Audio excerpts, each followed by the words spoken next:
예, 한 주의 쟁점이 된 이슈들을 패널들 직감으로 예측하는 한판 직감 시간입니다. 자, 오늘도 이 두 분과 함께하겠습니다. 먼저 김재섭 국민의힘 서울 도봉갑 당협위원장, 어서 오십시오. 도봉에서 온 김재섭입니다. 도봉이라는 말만 들어도 기분 좋으십니까? 네, 그렇습니다. 자, 이어서 최지은 민주당 부산 북강서울 지역위원장입니다. 함께하셨습니다. 어서 오십시오. 안녕하세요. 부산 북구 강서구에서 온 최지은입니다. 예, 지방선거 준비는 잘하고 계세요?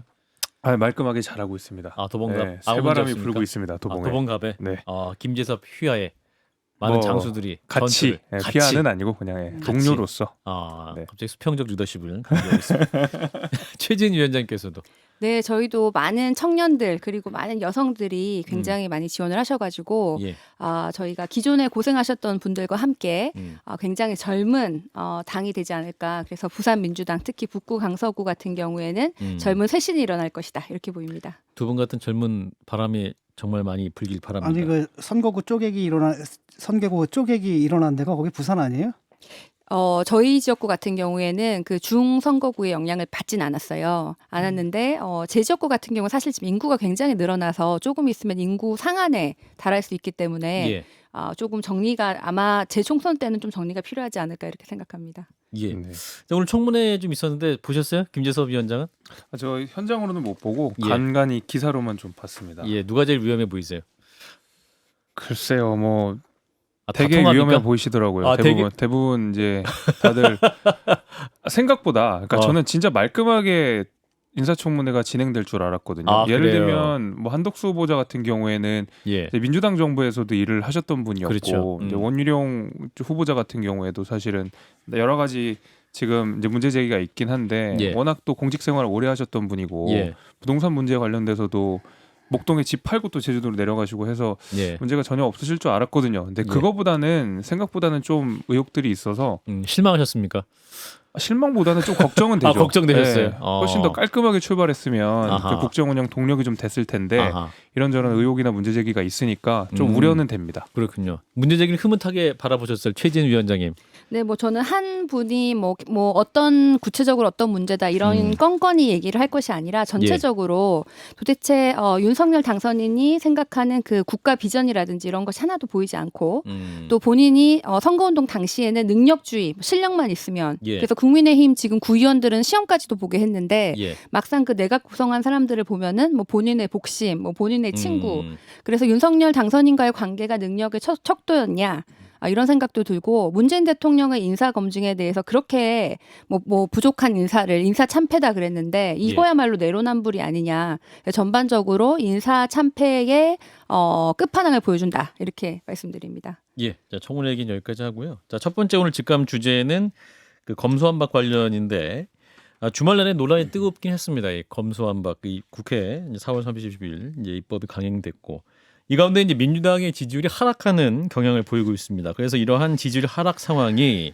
이제 오는 지방선거에 어떤 영향을 미칠 것이냐라는 것을 한번 짚어볼게요. 이준석 국민의힘 대표 같은 경우는 이러한 민주당의 어떤 상황이 이제 지민 완박이 될 것이다라고 또 말을 하기도 했죠. 자, 민주당 최저 지지율 기록 검수완박이 지민 완박 될까라는 질문을 좀 드립니다. 자, 진 작가님부터 좀 주실까요? 지민 완박 됩니까? 저도 그렇게 예측을 했고요.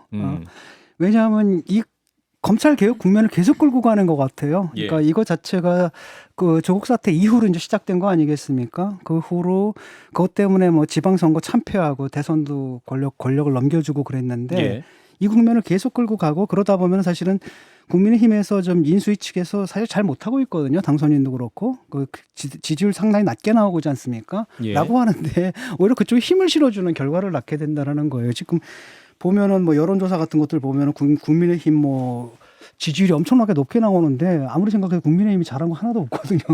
이건 그럼 결국은 어부질이다. 저쪽에서 못해서 올라가는 지지율이다 이렇게 볼 수밖에 없고. 이 국면이 계속 끌고 가고 이제 또 한 번 할 겁니다. 아마 대통령이 이제 서명을 하게 될 텐데 그때쯤 또 한 번 요동을 치겠죠. 이거 왜 이렇게 하는지 난 이해가 안 가요. 한국사회여론연구소가 지난 4월 29일과 30일 이제 TBS 의뢰 조사한 겁니다. 국민의힘 지지율이 44.3%, 민주당이 32.6%로 나왔어요. 이게 두 자릿수 차이 나는 거는 굉장히 좀 오랜만에 보는 조사 같은데 김성희 소장님은 이 조사 어떻게 보셨는지? 네, 조사 결과 나쁘죠. 나쁜데 조사 결과 나쁜 것이 나쁘지 않다라고 생각하시는 분들이 이제 나쁜 거 나쁜 겁니다. 그래서 나쁜 것에 대한 긴장감을 가져야 된다라고 생각하고요. 예. 그런데 이제 방금 진 작가님도 언급하셨습니다만 당선자와 인수위가 너무 이상하게 하는 게 많아요. 제가 최근에 들었던 것 중에 가장 이상한 거는 장제원 비서실장이 안철수 후보에게 분당 을리죠? 출마 권유를 했다는 사실입니다. 예. 갑인가 을인가 제가 지금 잘 모르겠습니다. 죄송한데. 근데 이게 무슨 얘기냐 하면요. 문재인 대통령 시절에 임종석 비서실장이 공천에 개입했다라고 했을 때 언론이 이걸 어떤 톤으로 받아들일까 생각해 보시면 이게 아주 이상한 일이거든요. 그러니까 청와대가 당의 공천에 그것도 거의 전략 공천 비슷하게 개입하는 모양새. 비서실장에 가서 톤을 들어준 거잖아요. 예. 지금 당선자 신분이라는 것 일주일 있으면 대통령 되실 분 아닙니까? 예. 어떻게 이렇게 정치를 막 김은혜 의원 분당갑. 예 분당갑이죠. 예. 김은혜 의원 같은 경우도 대변인을 하다가 그 뭐 윤심 이렇게 해서 나와서 결국은 그 지난 대선에서 어쨌거나 이 따뜻한 보수, 이 정통 보수를 살리기 위해서 뛰었던 유승민 후보를 정치적으로 은퇴시키는 이런 일들이 벌어지는 등 당선자가 국정 운영 과제에 대해서는 집중을 안 하고 지방선거에 개입하고 있는 모습을 보여주고 있기 때문에 예. 민주당으로서는 허니문 기간임에도 불구하고 해볼 만한 선거라는 생각이 분명히 있거든요. 지방선거가. 예, 그렇게 되려면 이 검찰개혁 문제가 빨리 마무리가 돼야 될 텐데 예. 이번 주가 고비일 것 같습니다. 그렇군요. 우려스럽다는 말씀. 자, 김재섭 위원장. 저는 이 검수완박을 통과시키는 과정에서 보여준 민주당의 행태가 예. 저는 생각보다 치명적일 거라고 봅니다. 민주당에게 왜냐하면 제가 다소 도식적인 이해를 하는 걸 수도 있는데 예. 우리가 왜 흔히 법은 도덕의 최소한 이런 얘기가 있잖아요. 근데 민주당이 지금 국회법을 사실상 전부 형해화시키고 우회하면서 법을 절차적 하자는 없지만 이 예. 법을 강행 처리를 했습니다. 그렇죠. 그렇죠. 근데 사실은 누가 봐도 이건 관행적으로도 이상하고 윤리적으로 이상한 거거든요. 그러니까 법이란 아주 작은 테두리 안에서는 맞을 수가 있지만 도덕이라는 조금 더 큰 테두리, 윤리라는 조금 더 큰 테두리 안에 보면 전부 이상한 거 투성이거든요. 근데 민주당이 그나마 보수당보다 우위에 있었다고 항상 자랑을 했고 실제로 문재인 대통령의 지지율 중에 상당 부분을 뒷받침하고 있는 이 윤리, 도덕 의식 이런 것들이 사실 민주당이 그나마도 내세웠던 거였는데 이런 것들을 자기네들 스스로가 전부 깎아먹었다. 이런 거 하면 민주당이 가지는 강점, 정체성 이런 것들이 저는 서서히 잠식되고 있다고 생각이 돼요. 사실 국회 내에서도 관행이라고 불렸던 것들을 민주당은 21대 국회가 시작하면서도 많이 무너뜨렸거든요. 예를 들면 네. 법사위원장을 야당에 야당 몫으로 준다든가. 준다든지 이런 관행과 관련된 것도 그냥 합법이란 테두리 나에서 계속 진행했어요. 이게 정호영 후보자랑 뭐가 다릅니까? 거기도 합법인데 뭐 위법이 아닌 상황인데 저는 그런 의미에서라도 이런 윤리와 관련된 도덕적 우위를 민주당이 굉장히 심각하게 훼손당하고 있다고 생각하고 이거는 지금 당장의 지지율에도 영향을 주지만 앞으로의 민주당에도 상당 부분 큰 영향을 줄 거라고 저는 보고 있습니다. 그래서 검수완박이 지민완박으로 갈 것이다. 그렇습니다. 자, 최진우 위원장. 저는 뭐 검수완박도 아니고 검수덜박이 된 상황에서 검수덜박이요? 검찰 수사권을 완전 박탈한 것이 아니고 덜 박탈했지 않습니까? 처음 들었어요. 검수덜박. 예. 검수덜박이 된 상태에서 지금 처음에 있었던 내용과는 이 중재안 이 통과한 중재안이 굉장히 많이 완화된 것이고 예. 또 사실 들여다보면은 국민의힘에서 처음 중재안에 합의를 했다가 번복을 한 과정이 있습니다. 예. 그런 과정에서 정의당도 처음에는 반대를 하다가 나중에는 찬성으로 돌아섰잖아요. 예. 그리고 이 내용 자체도 대부분의 사람들이 검찰 개혁의 필요성과 방향, 검찰의 기소권과 수사권 그 분리에 대해서는 찬성을 하는데 시기라든지 거기에 대해서 충분한 논의를 하지 않는다든지 거기에 대해서 반대를 하는 사람이 많았는데 일단 국민의힘이 합의를 한번 한 것이죠. 그래서 그런 부분에 있어서는 사실은 지금 이런 사태가 국민의힘도 같이 책임이 있다고 보이고요. 예. 다만 우리가 지금 검찰에 대한 너무 많은 얘기를 해서 우리 대한민국의 국회, 우리 정치권이 아는 게 검찰밖에 없나 이런 생각까지 저 스스로가 조금 답답한 마음이 듭니다. 예. 그래서 빨리 이걸 마무리 짓고 뭐 민생이라든지 다른 주제를 더 뭐 방역이라든지 이런 여러 가지 중요한 주제에 대해서도 좀 더 얘기를 할 수 있게 좀 바뀌어야 된다고 생각을 하고 지방선거에서 민주당이 완전히 박살나는 그 지민완박스러운 결과는 어느 정도 나와야지 지민완박입니까? 저는 검수덜박은 네. 지금 잠깐 일시적인 것이고 다시 앞으로 한 달 동안에 새로운 주제 또 새로운 문제에 대해서 또 민주당의 생산적인 모습을 보여주면은 예. 다시 올라갈 수 있다고 생각하고 지금 이 지지율은 사실은 검수 덜박보다는 예. 지지층이 뭐 서울시장 선거 공천 후보 결정이라든지 예. 지금 지방선거 공천 과정에서 약간 원칙이 없고 좀 흔들리는 모습을 보여주는 것이 아하. 오히려 더 큰 원인이 되지 않나. 좀 일부 지지층도 이탈하고 있지 않나라고 보이고요. 예. 앞으로 지방선거 남은 기간 동안에 다시 이제 좀 이렇게 전열을 대우하고 예. 다시 90점을 찾으면은 이만큼의 지지율은 금방 올라갈 수 있다고 올라갈 수 생각합니다. 있다. 자, 저는 회의적으로 봐요, 그게. 왜냐하면 민주당이 지지층을 갖다 결집하는 방식이 항상 지지층을 정치적 흥분 상태로 몰아넣는 거거든요. 그게 항상 개혁봉이라는 게 필요해요. 그래서 이제 검찰 개혁을 한 거고 이게 예. 끝나고 나면 지지층을 결집시킬 뭐가 없습니다. 근데 다행히 안 끝날 것 같거든요. 왜냐하면 이제 한동훈 후보자가 있겠고 그다음에 그 후로도 중대본부수사청부터 줄줄이 줄줄해서 계속 부딪힐 거라는 거죠. 그러니까 검찰 개혁의 국면은 계속 가요. 올해 내내 갑니다, 이게. 그러니까 언제까지 갈지 모르겠고 그다음에 그 민주당 측에서는 또 그걸 갖다 나쁘게 생각하지 않거든요. 왜냐하면 현재로서는 자기들이 긍정적으로 적극적으로 던질 아젠다가 없어요. 그런 거밖에 지금. 그다음에 지금 여기서 그럼 또 언론 개혁으로 갈 겁니까? 아니잖아요. 그러니까 이거밖에 없거든요. 그래서 원트는 안 하든 만약에 이거라도 안 하게 되면 또 그 강성 지지층조차도 결집이 안 되거든요. 예. 이러다 보니까 완전히 자기들 스스로 좀 딜레마에 빠진 상황이고 좀 안 됐어요. 제가 볼 때는 아마 참패할 겁니다. 저도 뭐 이거 지방선거 참패는 최진 위원장. 아니지만 민주당에서 조금 안타까운 거는 우리가 대선을 지고 나서 크게 예. 반성하고 쇄신하고 이런 분위기에서 비대위가 이제 출범하지 않았습니까? 그렇죠.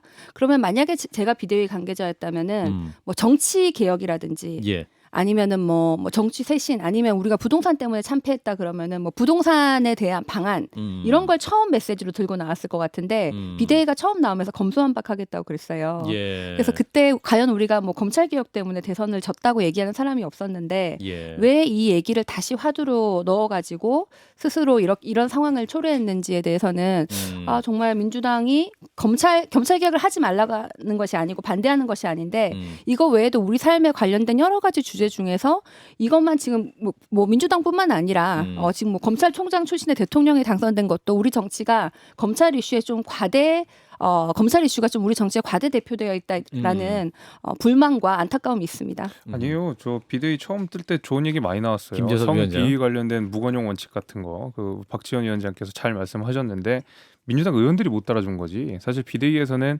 초반에 적절한 메시지를 많이 나왔습니다. 지금도 한 분 또 걸렸던데 그래서 지금 한 얘기입니다. 예. 국회 음화를 시켰더라고요. 자, 그분이. 근데 자, 김성희 소장님. 예, 저는 비대위가 선거 준비가 좀 잘 안 됐다라고 생각하고 이번 지방선거에 임하는 아젠다 세팅이 전혀 안 돼 있는 상태인 것 같아요. 민주당이 이번 지방선거에서 무엇을 얻고자 하는지에 대한 그림을 잘 못 그리고 있다. 이재명 뭐 상임고문이 출마하고 안 하고를 떠나서 큰 그림에서 어떻게 하겠다. 특히나 수도권에서 어떤 승부를 벌이겠다를 보여줘야 되는데 그냥 경기도에서 김동연, 김은혜우 두 후보가 박빙의 승부를 펼치겠다 외에는 이번 지방선거를 통해 민주당이 얻으려는 목표가 정확히 제시되고 있지 않은 상태. 그리고 그 상태가 지금 선거가 한 달밖에 남지 않은 상태랑 겹쳐지면서 걱정이 좀 많이 됩니다. 그 부분에 대해서 방향을 잡아야 될 텐데. 두 분이 비대위원 가셔야겠어요. 김성희 이게 비대위원. 제가 방향을 아는 건 아니라서. 아, 그럴까요? 이게 이제 반성하고 쇄신을 해야 되는데 반성하고 쇄신해야 할 그 모습들을 갖다 더 강하게 지금 보여주는 게 검수완박이거든요. 그 과정 속에서 온갖 꼼수들을 저지르고 국민들이 절차적 민주주의를 갖다 파괴하는 걸 봤고 예. 사실상 국회 선진화법이라는 게 무력화된 거잖아요. 여야 합의로 만든 법인데 예. 이걸 딱 봤을 때 국민들이 볼 때는 저 당은 아직 정신 못 차렸구나. 그다음에 또 하나는 뭐냐면 이번에 참패하더라도 정신 못 차릴 것이다 이렇게 판단하는 거예요. 자, 이제는 이제 관심은 내일 국무회의 혹은 이제 이 대통령의 거부권 행사 여부입니다. 일단은 권성동 원내대표나 대검에서는 문 대통령의 거부권 행사할 수 있도록 이제 건의해달라는 공문까지 보내기도 했는데 하지만 이준석 대표는 그러지 않을 것이다라고 전망하고 있습니다. 어떻게 될까요? 사인할 겁니다. 이거. 문 대통령이 거부권 행사하지 않을 이분은 것이다. 거부권 행사 안 할 거예요. 이분은 원래 그런 분이에요. 여태까지 대통령직 하면서 한 번이라도 대통령직에 따르는 그 윤리적 기능이란 걸 올바로 행사한 적이 없어요. 마지막 한 번이라도 이거라도 제대로 하고 나갔으면 좋겠는데. 윤리적 기능이란 뭘까? 뭐 노할 때 노하지 않았다. 그렇잖아요. 누가 봐도 그게 문제가 많은 거거든요. 국민들 대다수가 반대하고 있단 말이죠. 특히 65%가 4월 내 처리에 반대하고 있어요. 그리고 50% 이상이 검수 완박에 반대하고 있단 말이죠. 라고 하는데 그 민주당의 강성 지지층들만 그 다음에 이제 그 강성 지지층과 철험회라는 일종의 뭐라 그러나 일종의 그 하나회 같은 조직에 의해서 당이 지금 끌려가고 있는데 이럴 때 대통령이 한 번이라도 노라고 얘기를 해야 되는데 그 기능을 못한 거라는 거예요. 왜냐하면 대통령은 야당의 대표가 아니라 여당의 대표만이 아니라 전 국민을 대변해서 행동을 해야 되거든요. 근데 그런 행동을 한 번도 해보지 않은 분이 기대가 없다라는 기대가 말씀. 없습니다. 자, 최진우 위원장. 지금 임기가 며칠 남지 않은 상황에서 또 문 대통령께서 지금 이게 국회에서 이미 합의한 사안을 대통령이 굳이 번복할 명분도 없고 예. 또 사실은 국민의힘이 한번 합의까지 했었던 그 중재안을 통과시킨 것이고 민주당이 예. 혼자 만든 안도 아니고 중재안의 내용이 다 반영된 건 아니고 좀 바뀌긴 했죠. 예, 근데 굉장히 많이 완화된 거잖아요. 예. 그래서 사실은 뭐 검찰 수사권 완전 박탈이 아니고 뭐 보안 수사라든지 많은 것을 남겨놨죠. 그래서 이런 면에서는 이 중재안에 대해서는 이미 문재인 대통령께서 합의한 과정과 그 중재안에 대해서 긍정적인 평가를 하신 면도 있고 예. 이것을 뭐 대통령께서 그렇게 반대를 할 명분도 없고 예. 또 국민들 대다수의 그런 지지, 찬성만 보고 하는 것이 과연 대통령이 결정하는 것이 맞는 것인가라는 생각도 드는데 검찰 개혁이라는 그 방향과 그 큰 개혁의 비전에 대해서는 문재인 대통령의 원래 국정 과제였고 그것은 많은 사람들이 그 명분을 알고 있는 상황인데 이것을 대통령 말에 여론이 안 좋다고 해서 번복하는 것이야말로 잘못된 일이라고 문재인 생각합니다. 대통령이 검경 수사권 조정하고 그다음에 공수처 설치 끝났을 때 뭐라 그랬냐면 검찰 개혁은 이로써 완수됐다라고 했거든요. 1년 전에. 예. 그런데 뭘 더 한다는 겁니까? 이건 국회에서 한 것입니다. 문재인 대통령이 저도 한 것이 말씀드릴게요. 아니고요. 명분이 왜 없어요? 사실 김재섭 대통령의 거부권이라고 하는 것이 그게 단순히 그냥 국회에서 합의된 모든 법안들은 반드시 공포돼야 된다라는 걸 막기 위해서 대통령한테 주어진 권한이 거부권이고 그 거부권을 행사할 때는 국회에서 올라온 법안이 아무리 생각해도 좀 아니다 싶을 때 대통령한테 주어지는 권한이거든요. 그래서 얼마든지 쓸 수 있는 겁니다. 국회를 존중하지 않거나 그런 게 아니에요. 애초에 우리가 제도적으로 보장이 되어 있는 내용이기 때문에 거부권을 행사할 수 있는 것이고요. 저도 사실 문재인 대통령에게 거부권을 행사할 거라고 생각하지 않습니다. 예. 최근에 인터뷰에서 하시는 말씀 내용들을 우리가 들어보게 되면 뭐 퇴임하는 대통령의 모습이라기보다는 오히려 몇 년 전에 야당 대표 문재인 의원 같은 느낌이에요. 사실 엄청나게 날이 서 있고 그다음에 상대 진영에 대한 비판을 결코 아끼지가 않으시거든요. 근데 지금 자신의 지지층들이 싫어하는 정책들을 문재인 대통령은 하지 않았습니다. 그게 저는 문재인 대통령의 임기 말 높은 지지율의 가장 중요한 이유라고 생각하는데 정말로 해야 되는 민생 개혁 과제에 대해서는 문재인 대통령이 상당 부분 함구하시고 침묵하시고 여기에 대해서 외면하셨거든요. 반면에 지지층을 결집할 수 있는 소위 개혁 과제라고 하는 것에 대해서는 굉장히 강하게 밀어붙이고 거기에 대해서는 오히려 은근하게 지지를 표하셨기 때문에 저는 이 개혁 과제가 지지층들이 좋아하는 겁니다. 당연히 거부권 행사하지 않을 거고 오히려 방조 내지는 알겠습니다. 협조할 거라고 생각하고 있습니다. 김성애 소장님. 전 이 점에서 국민의힘이 합의를 대충 한 것이 아니라 원내대표 간의 합의를 거쳐서 의원총회라는 국회의사의 최종 결정기구의 합의를 봤던 것을 당선자가 내가 잘못 들었어라는 이유로 엎은 거 아닙니까? 게다가 당대표라는 분은 지금 현재 장관도 아니고 장관 후보자 이야기를 듣고 이게 잘못됐어 라고 이야기해서 의원총회 내용 전체가 부인되는, 즉 국회라는 기능 자체가 마비되는 상황을 좀 집중해서 봐야 된다라고 생각합니다. 국회가 워낙 많이 노출되어 있으니까 국회의원들은 다 지욕심 때문에 그러고 다니고 아무 얘기도 잘 모르는데 그냥 뭐 이렇게 우르르 몰려다니는 사람처럼 되어 있지만 어쨌거나 대의민주주의에선 가장 핵심적인 기능을 하는 법을 통과시키는 의원총회라는 과정을 통과했거든요. 그리고 그 당시에 대통령께서도 말씀하시기를 국회에서 잘 논의됐으면 좋겠다라는 것이 손석희 앵커의 대담 내용이었고, 그다음에 국회 중재안이 통과된 다음에 기자들의 질문에 대해서 국회 중재안대로 통과가 됐으니 그걸 받아들이겠다라고 된 것이었고, 거기까지 다 진행한 다음에 당대표 한동훈 후보와 윤석열 당선자가 이 모든 국회 내 합의 사항을 때려 엎은 사실에 대해서는 왜 우리가 주목을 안 하는가. 결국 그래서 지금 통과된 안은 그 안에 알겠습니다. 준해서 된 것이기 때문에 거부권을 행사하시지 않을 것 같습니다. 근데 그렇게 볼 문제가 아니에요. 이게 뭐냐면은 일단 국힘에서 받았잖아요. 이게 문제거든요. 이게 조짐이에요. 왜냐하면 그 당시만 해도 윤석열 당선인도 용인하는 분위기였어요. 근데 이준석 대표도 그랬고 인수위도 그랬고 다 용인하는 분위기였거든요. 그건 뭐냐면 중재안에 대해서 그게 뭐냐면 여야가 다 볼 때, 여야 정치인들이 볼 때 나쁘지 않은 법이에요. 왜? 자기들 처벌을 안 받으니까. 이러다 보니까 국민들이 다 반발한 거거든요. 그러니까 그때서야 부랴부랴 입장을 바꾼 거란 말이죠. 그래도 국힘은 국민들이 반발하니까 거기에 국민들 대변하기 시작한 거예요. 그 중간에 이제 스탠스가 꼬여서 그런 부분이 있다라는 거죠. 그래서 여기서 이런 문제를 판단할 때 중요한 것은 바로 뭐냐면 보세요. 지금 처벌 안 받을 겁니다. 예컨대 MB도 못 넣어요. 그런 식으로 그런 수사를 막으면 MB도 못 넣고 수많은 사람들이 조주빈도 그렇고 앞으로도 그런 일들이 굉장히 많거든요. 그러니까 그다음에 그 피해는 이제 국민들한테 다 돌아갈 거란 말이죠. 이런 관점에서 대통령이 봐야 된다는 거죠. 갑자기 여기서 끌어들여서 그 처벌을 못 받을 거라고 조주빈 하시는 예배는 알았어요. 네. 빼고 그 쉽게 말하면 이번에 성남 FC라든지 이번에도 뭡니까 다시 재수사 들어갔지 않습니까? 뭐 등등등등 이런 것들이 나중에는 그냥 작가님, 덮여버릴 근데 수가 그 있다는 말씀인데 겁니다. 정말 죄송한데 경찰이 불송치 의견을 올렸더니 검찰에서 안 된다고 보완 수사하라고 했더니 5군데를 경찰이 압수수색해서 지금 바뀐 법에서랑도 똑같이 잘 하고 있는 것 같은데요, 경찰이. 지금 이런 법이 들어오게 되면은 네. 그 불송치에 대해서 예를 들어 가지고 이런 것들이 아무래도 한계에 부딪힐 거라는 겁니다. 알겠습니다. 지금도 맡긴 건 뭐냐면 수사했던 그 팀한테 맡겼단 예, 말이에요. 논제가 지금 오늘 검수완박 세부 법안 얘기하는 게 아니어서요. 이 얘기는 여기까지 하도록 하겠습니다. 자, 두 번째 직감 이슈로 넘어가죠. 지방선거 얘기입니다. 지방선거 지금 7곳에서 이제 국회의원 보궐선거가 열리게 됐습니다. 그래서 미니 총선이 된 셈인데 그러다 보니까 여기저기서 하마평이 나오고 있어요. 그래서 오늘의 마지막 주제까지는 아닐 수도 있는데, 자, 이재명 안철수 지방선거에 출마할까? 이제 가로열고 이제 국회의원 재보궐선거입니다. 자, 어떻게 판단하세요? 자, 일단은 우리 김재섭 위원장께서 말씀해 주세요. 네, 자, 안철수 위원장의 속으로 들어가서 나갑니까?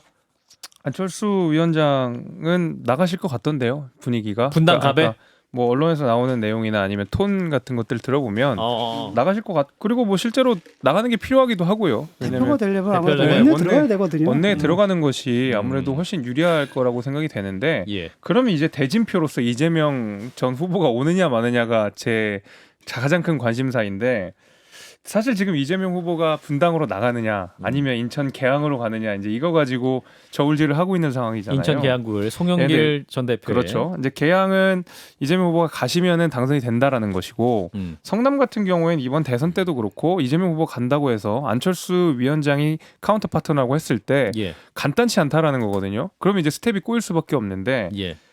이게 길어지면 저는 이재명 후보한테 치명적인 정치적 상처가 될 거라고 보고 길어진다는 건 있습니다. 판단이 길어지면. 네, 예를 들면 뭐 계양으로 쉽게 간다 내지는 뭐 분당으로 가서 한번 붙어봐야 된다. 사실 그런 건데 분당으로 안 갈 명분은 없어요. 정치적 고향이고 계양으로 갈 명분은 없고요. 근데 이거 가지고 계속 저울질을 하고 뭐가 좋은지 판단하다 보면 딱 황교안 전 대표 꼴이 됩니다. 출마는 확실한 겁니까? 이재명 상임 저는 고문에 출마를 전제하고 있어요. 전제하고 말씀하시는데 왜냐면 좀 마음이 급하신 게 느껴지고 다른 이제 민주당의 분위기를 보면 어떻게든 이재명 후보를 이번에 끌어내려고 하는 것 같거든요. 느낌이. 근데 여하튼 황교안 대표가 2020년에 이낙연 당시 이제 후보한테 완패를 했던 것은 비례로 대표로 가서 대표자를 지켜야 되느냐 아니면 정말 말 그대로 정책 상징성이 있는 종로 가서 이낙연과 붙어야 되느냐 이런 거 저울질하다가 결국 종로에 끌려가듯이 가가지고 완패를 했거든요. 예. 이재명 후보도 아마 그런 모습 계속 보여주면 정치적으로 큰 상처를 입을 겁니다. 최지은 위원장. 지금 여러 가지 소설이 난무하는 것 같습니다. 소설. 자, 네, 첫 번째로 재섭 소설. 이재명 후보가 이재명 지금 상임 고문이 예. 본인이 뭐 지방선거에 뭐 이번에 보궐에 출마하겠다 이런 얘기를 한 적이 전혀 없습니다. 아무도 얘기를 안 하는데 예. 지지자들이 지금 계속 나와주세요. 뭐 이재명을 인천에 개항해라 이러면서 그런 게 지금 1분에 한 번씩 민주당 방언 게시판에 올라오고 있어요. 그러다 보니까 지금 얘기가 나온 거고 예. 그럼 성남을 갈까 그럼 계양을 갈까 저울질을 한다고 하셨는데 성남에는 이미 김병관 전 의원이 거기서 지난번에 아쉽게 지셨고 이미 지금 0.72%로 김은혜 의원에게 졌었죠. 이미 출마 선언을 한 상태입니다. 성남은 옵션도 아니에요. 그래요. 그래서 이거는 좀 이재명 후보 상임 고문에 대한 굉장한 관심이 소설로 좀 이어졌다라고 보이는데 그렇게 따지면 안철수 위원장도 본인이 얘기한 적도 없고 이미 거기 박민식 후보도 출마 선언을 했어요. 그렇게 따지면 똑같아요. 근데 결국에는 이재명 후보가 나오도록 계속 민주당 내에서 부추기고 있고 이재명 후보도 그렇게 싫어하는 것 같지는 않거든요. 제가 느끼기에는. 그거는 이제 다 뇌피셜이고요. 이재명 후보 본인은 지금 나간다고 한 두고 적이 봅시다. 없고 두고 봐요. 이재명 네. 상임 고문의 입장은 전혀 나온 게 없습니다. 나온 게 예. 없고 저는 뭐 나간다고 이런 거 있어요. 우리 다 뇌피셜이지만은 8월에 당 대표 할 때는 이재명 후보가 이제 상임 고문이 당 대표를 하셔가지고 당내에 이제 좀 당내 장악을 하시고 당내 세력을 확장해야 된다라는 의견이 굉장히 많아요. 당 대표는 확실히 나오십니까 8월에? 그것도 다 뇌피셜인데 뇌피셜이에요? 그것도 이제 정말 6월 어렵네요. 보궐보다는 조금 더 많은 사람들이 얘기를 하고 있었죠. 좀 더 오랜 기간 동안. 예. 근데 또 그렇게 따지면은 우리가 6월에 나오시면 너무 좀 빨리 나오시는 거 아닌가 대선 낙선하고. 김종민 근데, 의원이 예. 이재명 상임 고문은 민주당의 무형 문화재라고 말씀하셨거든요. 그래서 이게 함부로 네. 자꾸 쓰면 안 된다 이렇게 얘기하시는데 자꾸 너무 지지자들이 쓰니까 우려가 근데- 많으신 것 근데 같습니다. 지지자들이 그리워하는 거지 본인이 아. 어제 출마 선언을 한 것도 없고 알겠습니다. 6월에 나올지 8월에 나올지 아직 모르는 일입니다. 근데 이제 여론이 별로 안 좋아요. 지금 국민 한 60몇 %가 그 지금 정치적 활동을 재개하는 데 대해서 부정적인 의견을 표명했거든요. 예. 그리고 지금 그렇잖아요. 대선에 도전했던 분이 더 지역구에 가가지고 끼욱끼욱거리는 모습이 사실 지금 일단 그렇잖아요. 이재명 후보가 개항 간다고 말씀하신 적이 없고요. 두 아, 번째로는- 진 작가님 두 번째로는 그렇게까지 예. 안철수 위원장에 대해서 폄하해서 발언하시면 어떡합니까? 그렇죠. 그럼 대선에 이거는 도전했던 사람이 지역구에 기웃하는 사람이 안철수 이거는 위원장 홍준표 말씀하시는 거예요? 아니, 유승민 안철수 다 후보는 폄하하시는 안철수 거죠. 후보는 네. 본선에 나가지를 못하고 중간에 포기를 했기 때문에 명분이 있는데 나가서 패배까지 했기 때문에 예. 아니, 그럼 홍준표, 유승민 다 자, 똑같이 지금 보면요, 폄하하시는 거라고 일단 보입니다. 네, 김성현 소장님. 분당갑에 출마를 할 거라는 것은 완벽한 소설입니다. 제가 가장 가까운 사람하고 취재가 되니까 뭐 직접 확인은 못하는 사이지만 이재명 상임고문과 가장 가까운 사람이 취재가 되십니까? 예, 가까운 사람들 다 취재가 되죠. 예, 근데 많이 취재해 주세요. 분당갑에 김병관 의원이 있기 때문에 그렇죠. 예, 여기에서 뭐 김병관 의원한테 내가 나갈게요를 하는 것은 이 그림이 아니기 때문에 그러니까 이재명 지사 어디에도 출마하겠다는 얘기 전혀 한 바는 없지만 김병관 의원에게 자리를 비우라는 여한 종류의 시그널도 주지 전혀 않았다. 낸 적이 없고 예. 이제 김재섭 의원처럼 예. 미래가 창창한 젊은 정치인이 이제 없는 얘기를 자꾸 지어서 하는 케이스다. 그죠? 아유. 어제 정확히 들은데 소스는 없죠? 아니 그러면 갑자기 한국 정치 앞날이 어두워 보여. 그럼 아유. 김재섭 의원님 정신 잘 차려주셔야지. 아유, 이 여론의 흐름이라고 하는 예, 것을 여론의 보고 흐름은 뭐 주로 그럴 수 여론의 있는데. 흐름은 어디서 읽고 계신 거예요? 제가 포털? 각종 SNS? 예, 아닙니다. 제가 각종 정론지를 통해서 정론지? 예, 굉장히 정확한 팩트를 예를 들어서 기반으로 뭐 팸코라든지 아니 그래서 분당갑에 출마할 가능성이 좀 없다라고 보고요. 예, 예. 그거 외 것들은 좀 뭐 여러 가지 지켜봐야 되겠죠. 그렇군요. 자, 일단 안철수 위원장 보면 나간다고 우리 김재섭 그 위원장 안철수 위원장 관련돼서 얘기 아까 전에 했던 거 조금만 이어서 예, 하면 말씀 주세요. 장제원 비서실장이 이분은 지금 국정 운영을 하는 중립적으로 여야를 담당하는 대통령의 비서실장이 당에 가서 누구한테 출마해라 말하라 말하는 거 굉장히 부적절한 일이에요. 실세임을 스스로 말씀하시는 거 아니, 아닙니까? 그 실세가 아닌 거죠. 대통령 비서실장이 누굴 출마하라 그러면 그거 큰일 날 일이 되는 겁니다. 예. 이게 선거 개입이거든요. 선거에 맞습니까, 김재섭 위원장님? 법과 원칙과 윤리적으로 봤을 때. 그렇지. 저는 잘 모르겠습니다. 법적으로는 아니고 법적으로 윤리적으로 아니고 문제가 되죠. 윤리적으로 문제가 많습니까? 예. 곤란한 질문이네요. 예, 알겠습니다. 네. 아니 그 울산 선거 개입이 어쩌고저쩌고 하는 얘기 다 이런 얘기는 똑같은 얘기 아닙니까? 대통령이 뜻을 그냥- 품어서 누군가에게 출마라고 권하는 행위는 하면 안 되죠. 아니요, 그것이 문제가 되는 게 아니라 그 예. 가운데서 상대 후보에게 음해를 하도록 고소를 하게 그게 법적으로 문제가 된 거지 나가라고 한 게 문제가 된 건 아니죠. 개인적으로 또 긴밀하게 소통을 하셨던 분이니까 뭐 그 정도의 권유가 아니었을까 싶습니다. 네. 어쨌든 실세 역할을 하는 건 사실인 것 같아요. 예.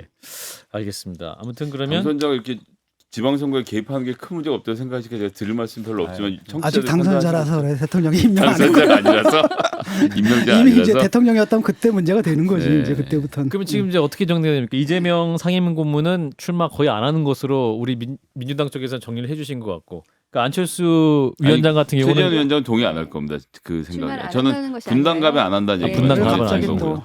출마를 안 한다는 계약 것이 아니라 나가라는 주의구나. 본인이 말씀하신 적이 없다. 지금 이 아. 모든 것이 내피셜이다라는 그러니까 이제 얘기입니다. 계약에는 네. 나갈 수 있다. 분당 가면 도저히 못 지지자들이 많이 나가시겠다. 얘기를 하고 있어요. 그러니까 이재명 네. 후보께서 그 지지 중에 나 하나가 나다. 그 예. 코멘트를 하자. 분당은 도저히 네. 못 나가겠다. 안철수 위원장이 그런 출마했다 말씀이신 김병관 의원에게 지고 나서 정치적 미래가 암담해지는 상황이 올 것이다. 그렇게 예측해 보겠습니다. 그러니까 설령 안철수 후보에게 지면 도저히 그 다음에 정치적 기회가 보이지 않기 때문에 이재명 지사가 분당 이재명 가면 지사가 도저히 못 나가는 아니, 것이 멀쩡히 아닌가. 지역위원장인데 어떻게 나가요? 아니 뭐 그럴 수도 있죠. 그럴 수도 있죠. 심지어 예. 그제가 국회의원 되는데 그런 식으로 지금 박민식 의원 같은 경우는 지금 부산이 지역구잖아요. 윤석열 후보의 최측근, 그러니까 당선자의 최측근으로 지금 현재도 인수위의 특별 특보. 보좌역을 하고 계신데 예. 그분이 윤 당선자랑 상의 안 했겠어요? 거기 출마하려고 하는데 장재원 비서실장 왜 딴 얘기하는 거예요? 왜 내부에서 정리가 안 돼요? 내가 보기에는 더는 말 못하겠지만 훨씬 심각한 문제 같아요. 그래도 뭐 안철수 위원장 같은 경우 성남 분당 출마가 이제 뭐 IT 중심지니까 뭐 또 이렇게 적당하게 둘러대면은 그래서 명분이 돼요, 김병관 확실히. 의원이 거기에서 IT 중심지에서 가장 오랜 활동했던 벤처 맞다. 기업으로 그렇지. 예, 두 분이 주식도 더 업종이 많아요. 같아요. 업종도 업종이 같고. 같구나. 아니 이쪽이 주가가 더 많아. 재산이 더 많아요. 그러면 절대로 그러면 저 이재명 후보는 개항에도 안 나가는 겁니까? 아니 지금 성남 얘기하고 나가면 있었고 정말 명분이 계양은 차라리 여기 우리 명분 정치 출마는 결국 명분이고. 왜냐하면 네. 개항에 나가는 거는 조금 없어 보여. 그러니까요. 그럼 진짜 좀 없어 보여요. 예, 뭐 걱정을 지금, 많이 네. 해주시네요. 이재명 상임 고문에 대해서. 예. 근데, 예. 뭐, 근데 저는 박민식 의원이 사실 예. 제 옆 지역구거든요. 저는 북강서, 부산에서? 예, 어. 북강서 을이고 북강서 갑 전재수 의원한테 2번 지셨고 그 전에 재선하셨고 이런 분인데 검찰 출신이시고 특수통이죠. 예, 그리고 부산에 지금 지역구 활동을 하시다가 지금 음. 최근까지도 지금 지역에 가면 현수막 붙여놨어요. 뭐 윤석열 당선인 특별 보좌역 이렇게 그 현수막을 붙여놓고 족법한다. 그 그래서. 다음 주에 이렇게 뭐 분당에 출마 선언을 하시는 것은 굉장히 의외고 여기는 또 무슨 명분이 있나? 분당에서 이런 20년 생각이 하셨다고. 아이와 함께 20년 잘 20년 사셨다고. 키웠다고 알겠습니다. 하시더라고요. 우리 모두가 대한민국 국민이니까. 아니 뭐 그렇게 추경호 따지면. 의원 같은 경우도 정치자금 5천만 원 대구에다 월세 줘가면서 아파트 유지하는 식으로 지역구 관리를 하시더라고요.